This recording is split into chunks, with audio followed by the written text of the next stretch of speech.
Welcome into the hours. I am Mark, and I am joined by my good friend Claire. And I was paying Claire a big compliment last week. We're working with collegiate athletic department, and it was our first meeting, and we were just kind of doing an introduction of the team. And Claire was not on this meeting, although she will be on some in the future and leading sessions for us. And my compliment, Claire, to you was you were one of the best connectors that I've ever been around. And I say this because of your role with SAVI is we often refer to you as a bridge. You connect all of the pieces with SAVI, but lately you have been doing way more basketball. And I am really excited about that because you have a tremendous amount of knowledge and insight that you can share with our community. And you've been investing a lot in our free community. If you're not a part of our free community, I suggest you go to savvyfree.com and do so. You can get all your questions answered in coaching from all the SAVI coaches and team. So Claire is a great connector for SAVI, but she's also a great connector of people. Claire, I'll give you a chance to say hello to the people, and then we'll dive into the big question, and I'll talk about your connection with people here in a second. Hey, hello to the people.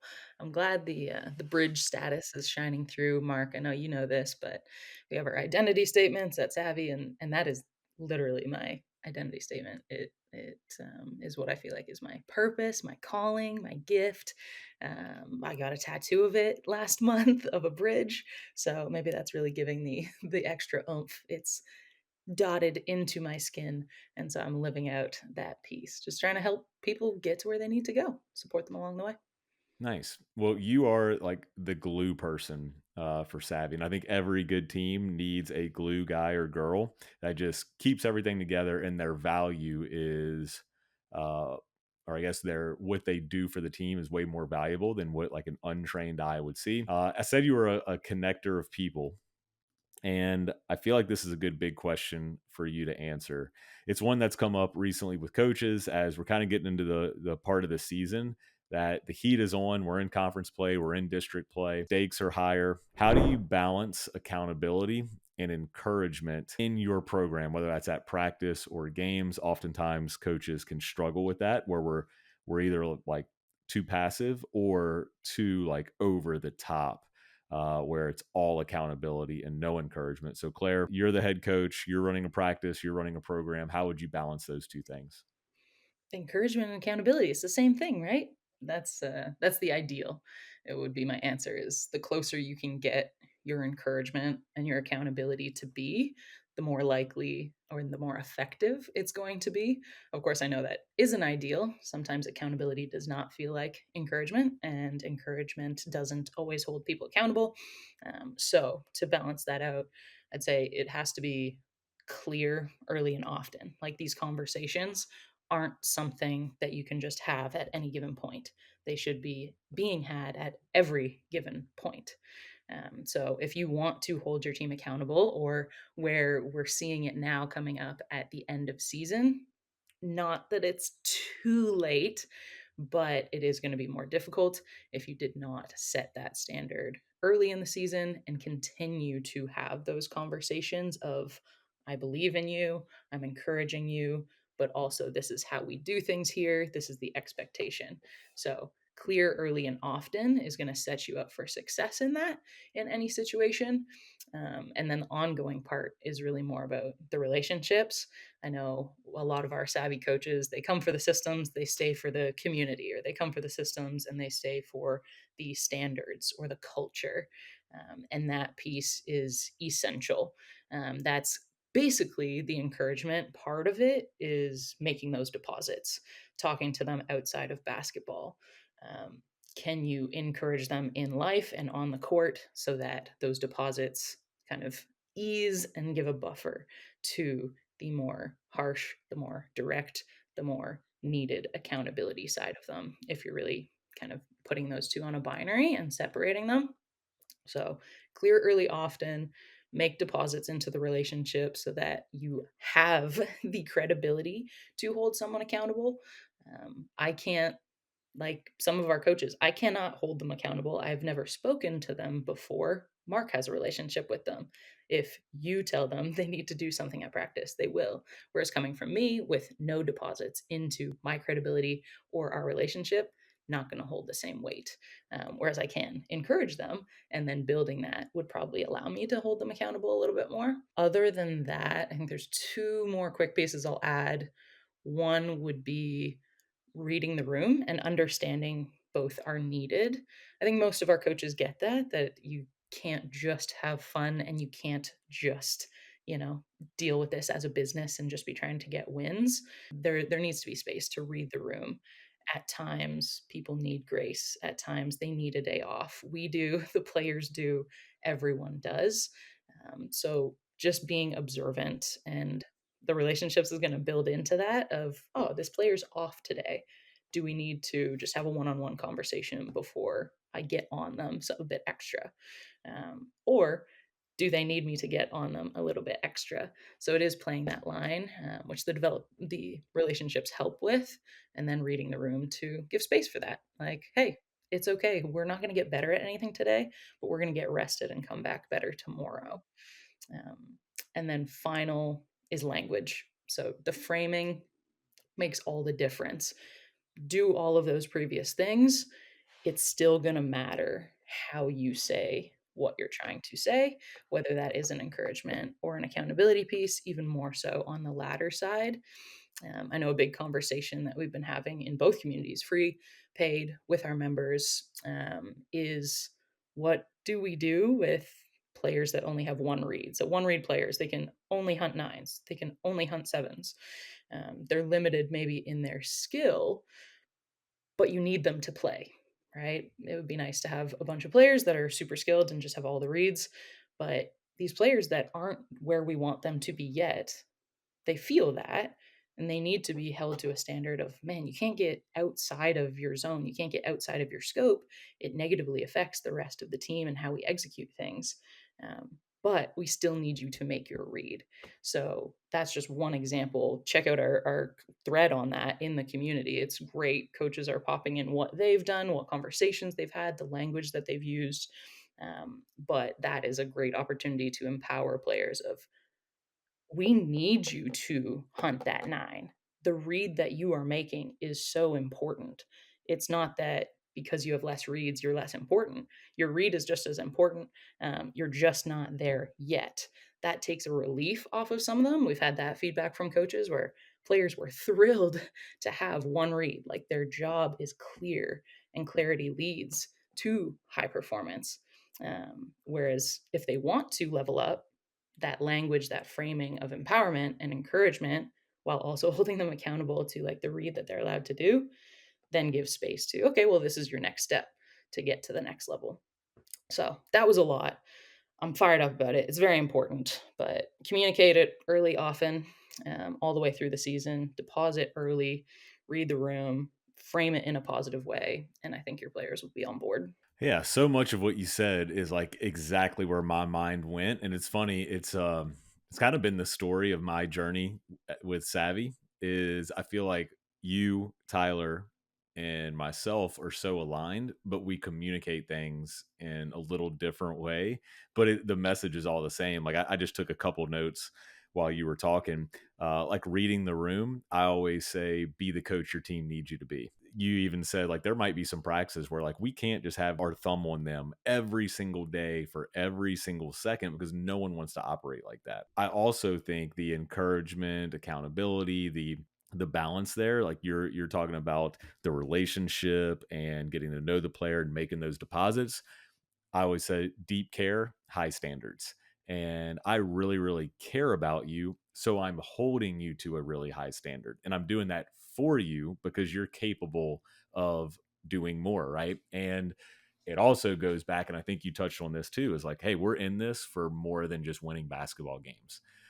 Winning games is going to be a byproduct of the high standards that we hold ourselves to and the systems that we create, but it's not the ultimate purpose. If it is, then I think we lean way too far on the side of like just keep your thumb on them, hold them accountable, don't let them get away with anything, and we really lack the encouragement. And I think that goes to like if a coach is in it, and I wouldn't even say for the wrong reasons. I think I would say most beginner coaches get into coaching because they love the game and they want to win, right? And then I think you quickly find out that like, wait, there's way more to this thing. Like I'm dealing with humans and they have emotions and they are, they need basketball as much as we need them to play basketball, and we want our program to do as much for them as they will do for us with their basketball talent. So all of those things being said is like if I'm going to be the coach that my team needs me to be, I can't show up to practice or a game and expect it to be perfect. We have really high standards, but we don't just expect those things to happen. As a coach, it's your job to get your team to the standard. And sometimes it just takes encouragement. Other times it takes accountability. And like you said, those two things really should blend together. You talked about framing, like how you say something is so important. Feedback that I would get from my team, and this is not good feedback. Well, the feedback I got was that I was impatient. And sometimes I was just trying to teach or illustrate or point something out, but my tone came off as like I was being I'm frustrated right now.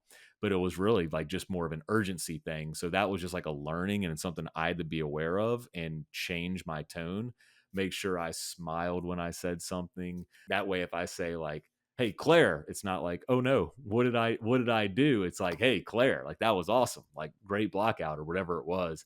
But also, I think a coaching superpower where you can hold players accountable and it not get demeaning or confrontational or attacking is just give notifications like, "Hey, Claire, I noticed you're not in a stance defensively." You know, so I think all of those things really, really important. I think you touched on a lot of those as well. And then the last thing I will share with coaches is that your culture is revealed under stress. If this is a stressful time, the stakes are higher, games are bigger, maybe buy-in isn't as high with the players that aren't playing as much, like your one read players might feel undervalued, all those things. Like if you go to a place of lack of patience, too much accountability, or just like kind of ruling with an iron fist, right? Like you go to like the frustrated coach, I can't handle my emotions. Like that is your culture. You can't just measure culture when things are really, really good. When you're tested, your culture will be revealed. And you can't, we say this all the time on the podcast, like you can't give away what you don't possess. So if your values are hard work, unity, selflessness, energy, excellence, whatever your values are, if you don't exhibit those when times are tough, when you need to hold players accountable, because there's a way to do that without going like monster mode on players, then that's an area of growth for you as the coach. Because if you don't possess it, you can't give it away. And if you don't have fun, if you can't find the good in what you're already doing, your players will really lack that too. And I think it'll feel like a more transactional culture. Yeah, agreed. Same page, same page. It's so good, so important. Hey everybody, this is Tyler, and I'd like to personally invite you to join our free Savvy coaching community. Post any question you have here in our chat and get your questions answered, as well as get access to all of our free resources in our Savvy community. We've got it all here for you, so click the link below and we'll see you inside. Let's dive into mailbag here. I'll ask myself the first question. And this one came in about running offense, race and space. So one of our coaches in our paid community asked, he wants to start expanding his offense a little bit. Thinks he's at the point where they're playing conference teams again and we can add and tweak. And he's got 3 players that he wants to really highlight. And he's asking, is he overthinking things by potentially putting in some sets for a specific player? And, when do we call sets? I tried to limit myself to dead balls. 30% of the game is going to be played from a dead ball. I think that gives you plenty of opportunities to intervene and joystick. And so that is the governor that I put on myself. But like anything, there's always exceptions to the rule.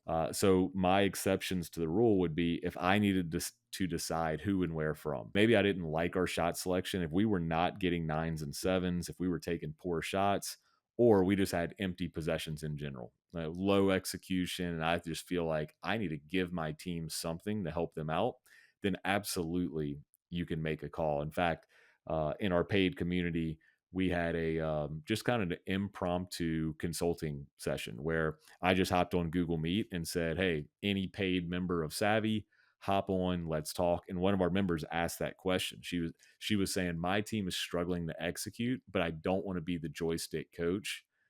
Is it okay for me to call some things?" I'm like, absolutely. Like that is your job, right? Like you are the bumpers at the bowling alley to keep them on track.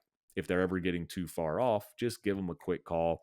And then last thing I'll say, when I say call a set, a lot of times it was just an action within our offense where I knew the execution level was going to be very high. I knew it was going to fit our philosophy because it's part of our core offense, and we wouldn't have to like quote unquote set up something and run this like intricate 5 player action to get a shot. It was still, let's do what we do. I'm just going to joystick what action I want to see and for who. No, that's well said. I think that I saw another conversation in the community where it was about end of season adjustments, and I think that's similar, right? Is yeah, you want to put in some tweaks, some change ups, want to have something in your back pocket, but is it related to what you do? And it really depends on your team. How much have they learned so far? How much have you implemented? How crucial is it to your next game or end of season? I know Tyler spoke to that a couple weeks ago of, well, is this going to make or break your season? If it gets you through to the next game and is slightly something that you wouldn't usually do, okay, well, let's try it out. If it's still in line with your principles, if it teaches your players a new skill that you're going to use again later, awesome. Absolutely put that in, hone your coaching skills, teach them something else about learning sets, and then get back to what you need to get back to. Whereas if you're just doing it to do it and adding all these things that are unrelated or counter to what you usually do, what you believe in, your standards, your principles that your offense, your defense are based out of, then all right, let's check our ego and maybe just like go drop some plays on your own and have some fun, play 2K. But yeah, if it's within your system, rock it, expand. Yeah, I have found too, and I guess like where I'd caution coaches is like, don't call something just because you haven't called something in a while, or don't call something just because like you feel like that's coaching. The majority of your coaching should be done in practice, and then when games come, that should be very much player led. And again, you're there to be the guardrails. You're there to nudge them along the right path. But I have found coaches. I was even watching basketball last night, and it was a college game. It was a high major game, and I was just watching the coaches, and not like from a critical standpoint. I think it's just probably a habit of theirs.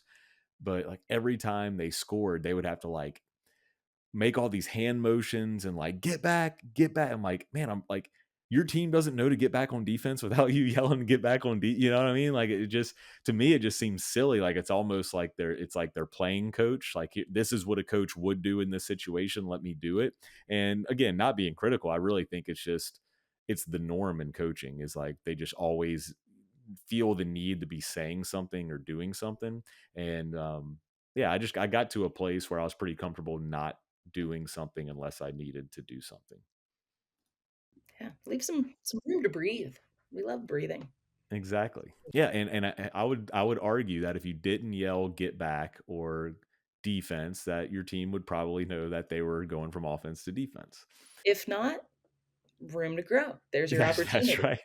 If not, we know what to practice in the next training session. Okay, here's a lock left question for you, Claire, as I know you are an expert in lock left more so than I am. I think there's a deeper learning here. So one of our paid members asked about transition roles in lock left defense, which we have specific roles just to provide clarity and keep players in their desired role, right? What they do best, can we keep them in that situation more so than not? And the question is, what if teams aren't running on us? Like what if they're just walking the ball up? Should we maintain our transition roles or should we just allow them to match up with our best matchup on the floor?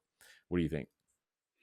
Yeah, that's an interesting one. I mean, I think at that point you can extend. Like if they're really my initial reaction to a team walking it up would be like, great, now we have an opportunity to work on our red, on our press, getting aggressive and playing offense on defense. I'd be so excited about that opportunity to extend our lock left into the full court and speed them up because they clearly don't want to. So in that scenario, yes, stick with your transition roles, get that wolf up on the ball handler early, get your sniper, your gap like up there so that we are speeding them into jail and dictating what they are doing, being the aggressor.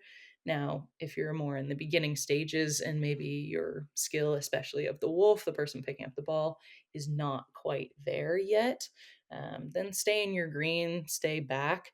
But I think if you want to use this against so many other teams, so many other scenarios, changing it up for this one game is not going to make that much of a difference and not really worth getting out of those roles. If you were just going to say, play the lock left that I grew up with, where there were not transition roles, we just match up traditionally man to man and lock left, then sure, run lock left the way you want to run it, match up in man, force them to jail. That absolutely works and is a system that many teams run.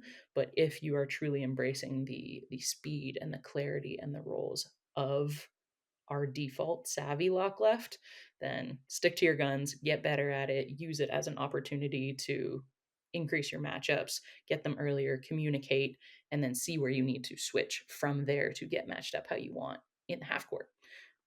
So multiple scenarios, always a yes and. Man, I don't know that I have anything to really. I don't have too much to add. I will add one thing, and it's really more of a teaching thing off of what you said, because you took a different approach. Like my mind went to the latter approach of like, hey, the goal of transition defense is to stop transition offense. If they're not trying to score in transition offense, then by all means just get matched up. Like that's really really simple. Like part of the transition defense system or principle is get the ball, get the basket, get the most dangerous people on the ball side, and then get matched up. Well, we could probably skip all the ball wall and just go straight to matching up if they're walking it up. But I actually love your teaching of what a great opportunity to go red, because, and this is really what I wanted to add to, is this is what savvy is all about, is like training your lens as a coach to say, okay, they're walking the ball up, but we want to speed the game up, and we want to race in space, and we want the game to look like a ping pong match. So this is an opportunity to go red, and we know that they're going to be uncomfortable with that because they want to walk it up and we want to play up and down, to where now the game's going to feel like the way we practice. They're going to be playing the savvy system whether they know it or not. So that is what savvy's all about, is like training coaches to develop a lens and an approach to how they coach, whether it's in practice or games. So masterful job there. All right, let's do one from the free community. And this was an interesting one that, Claire has really dove into the free community. We also have Frank, who is a moderator in our free community, and they are doing 99% of the answers in our free community, because Tyler and I, along with Claire and Frank, but we spend most of our time in our paid community. But this is one in the free community that I did not get to, but I thought would be interesting. And this is from a coach that is a varsity coach, was a JV coach. And when he was a JV coach, he did a lot of in-game coaching. He was drawing up plays, and he's been an assistant at the varsity level lately. So he hasn't been able to do that. And he feels like he's losing that skill to draw up plays. He was just asking for tips on how to draw up plays in a timeout. I'll go first on this one because I have a couple of thoughts. I always really loved coaching special situations, and I feel like a strength of ours unintentionally was like we had our go-to, our bread and butter stuff that we knew was our crunch time plays. Whether it was like baseline out of bounds, I like running everything out of one or two series of action. So we might have like a box alignment where we run 3 or 4 plays. We might have a diamond alignment where we run 3 or 4 plays. And one of those plays is like, this is our late clock play. This is our special one. And we know it. We can run it at any point. It doesn't have to be end of game situation. It's just need a bucket play where we don't really have to draw those up because it's part of what we do. And we did the same from side out of bounds and full court out of bounds as well. So my first recommendation was like, if we're drawing something up, I like it to be more reminder based of, hey, Claire, remember when we run this, set this screen here, or be really patient when you're getting your screen, not what you're going to do. Because what's really difficult about that, we can draw it on the whiteboard, but what's difficult is the timing of it. to do it. Like it's very hard to get the timing when you're writing it all because you can only write one thing at once. So very difficult to execute something that you've never practiced because they don't have any context to relate that to. If they're plays that you already run, which they should be, I would print them out ahead of time. And another pro tip would be have everybody like on the diagram, the number and their action. Maybe it's a screen or a cut. Have those in different colors.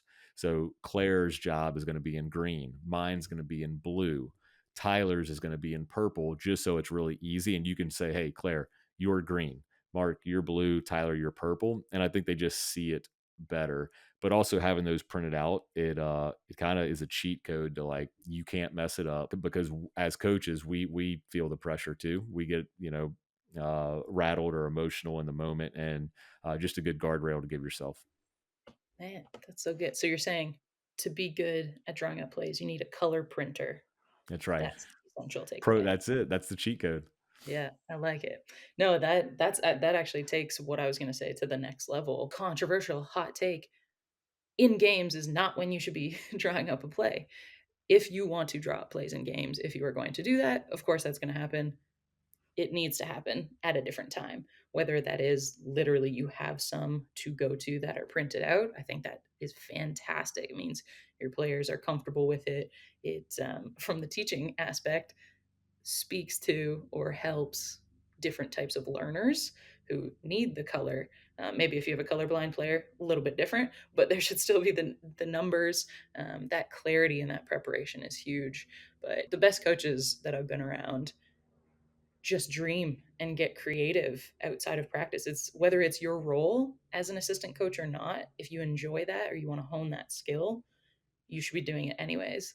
At home, getting curious. What is the situation? I'm going to make up it's 8 minutes left in the game. We're down by 20. It's 2 minutes left in the game. We're up by 10. Like every situation you can think of, just spend 30 minutes. What would I draw up in this situation? Then you're going to feel confident when your head coach does empower you or when you ask to maybe take on that role in a certain sense. Like, can I have these timeouts or I have a great play for this situation? You're prepared and you're just excited about something that you've really thought through outside of the stress and constraint in time of that situation. Yeah, I like the thinking about it outside of practice too, because or outside of the games, because you're like not emotionally attached Yeah. to Have anything in fun the with it. moment. And I would also say this: if you're not practicing special situations in practice, like every single day, I would suggest starting because your players need this, but also you need this as well to know, like, okay, we have this play, but you know what? Like right now, I'm not comfortable calling that play. Like you need that feedback to know because how many times is the first time you've done something the best time you've ever done it? Well, a lot of times we're not practicing these special situations in practice. It's going to be the first time you've run this play in this situation, or we might have to make a tweak like, hey, usually this is for a 2-pointer, but let's tweak this for a 3-pointer because of the situation. I would start practicing special situations every single day, and I know you're not doing it. There hasn't been one coach that I've talked to that We says know. they do it every day or they do it enough. So if you're listening and you've listened this far, if you only take one thing away from the podcast, start doing special situations every day. Yeah. I won't say it now. I'll save it for another episode or to post in the community. But we have a really fun game that we run with a bunch of teams related to endgame situations in particular. So, cliffhanger on that. Stay tuned Beautiful. in the community for a post about it and how to run it. Can't wait. All right, let's go to game of the week. I'm going to share one that we called Circle Trap. And I wanted to share this one for, I guess the main reason is I feel like something has been in the water in 2025 where every team that we consult for privately, or even teams in our paid and free community, so like the thousands of coaches that we interact with on a daily basis, everybody is inquiring about how to beat a press. So the reason why I like Circle Trap is that we're simulating pressure in a way where we can teach, and it's not just havoc. So it's not block practice. It's not like full out chaos. It's a training game, is what I would call this. Like, let's train our ability to play against the trap. This is why we call it circle trap. Well, if you're watching on YouTube, we have black and orange jerseys, and they're just going to start lined up in a circle. So they're going to alternate black, orange, black, orange, black, orange. I like to play this with either 6 or 8 players. In this situation, we have it's 4-on-4, so it's 8 players, and orange is going to be on defense this entire rep, and black is going to be on offense the entire rep. Offense cannot move, so they are stationary.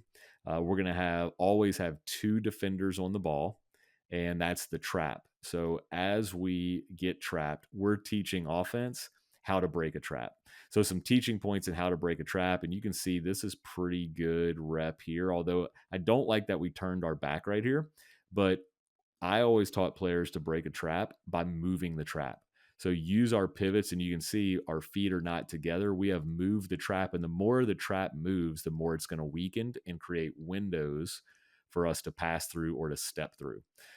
We also want to use ball fakes, pass fakes, and maintain our vision. So this is a game that's going to give you a ton of reps against the press offensively, but defensively, it also trains your players on obviously how to trap, but also how to rotate when they're off the ball, how to hunt passes, how to read shoulders. So, for instance, reading shoulders would be, where is the offensive player's shoulders facing? Let's load and rotate to take that pass away, because a good trapping defense, if you're not on the ball, the other 3 players always have like a got to. They're always covering 2 players. So how do we know which way to rotate? We're reading the offensive player's shoulders. I've got another example here. I'm going to fast forward. This is a 6-player example where we would start with just 6 players, and I actually unlocked the dribble for this game. I don't suggest players to catch and dribble right away against the trap, because now you're dead in the trap, right? But what I wanted to illustrate with this is play against the grain. So again, for those watching, we've got a player that's going to catch the ball and dribble to their left.